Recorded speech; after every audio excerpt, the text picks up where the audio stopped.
అబ్బాయి ఫోన్ మళ్ళీ రింగ్ అయింది. ఈసారి స్క్రీన్లో తన పేరు. లిఫ్ట్ చేయగానే తన స్వరమే వినిపించింది. ఇప్పుడే లోపలికి రా, నేను నీకోసం వేచి చూస్తున్నాను. వెనుక నుంచి అతడి భుజం మీద ఎవరో తాకారు. అమ్మ గొంతు. నువ్వెవడితో మాట్లాడుతున్నావ్? ఫోన్ స్క్రీన్ చూశాడు. ఫోన్ చేతిలో లేదు అని చూసిన క్షణంలో అతడి కాళ్ళు వణికాయి. టేబుల్ మీద ఉన్న ఫోన్ తానే వైబ్రేట్ అవుతోంది. అమ్మ నెమ్మదిగా చెప్పింది. ఈ ఇంట్లోకి వచ్చాక నీ వెనక్కి చూడకు. అతడు అర్థం కాక అడిగాడు. ఎందుకు అమ్మా? అమ్మ కన్నీళ్లతో.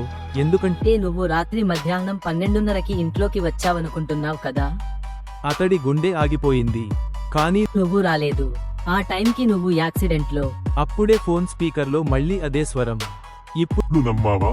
నువ్వు ఇంకా బయటే ఉన్నావ్. లైట్ ఒక్కసారిగా ఆఫ్ అయిపోయింది. చివరి ఫ్రేమ్లో గేటు దగ్గర ఒక అబ్బాయి నిలబడి ఉన్నాడు. అతడి ముఖం మాత్రం కెమెరాకి కనిపించదు. ఫోన్ స్క్రీన్ మీద ఒక లైన్.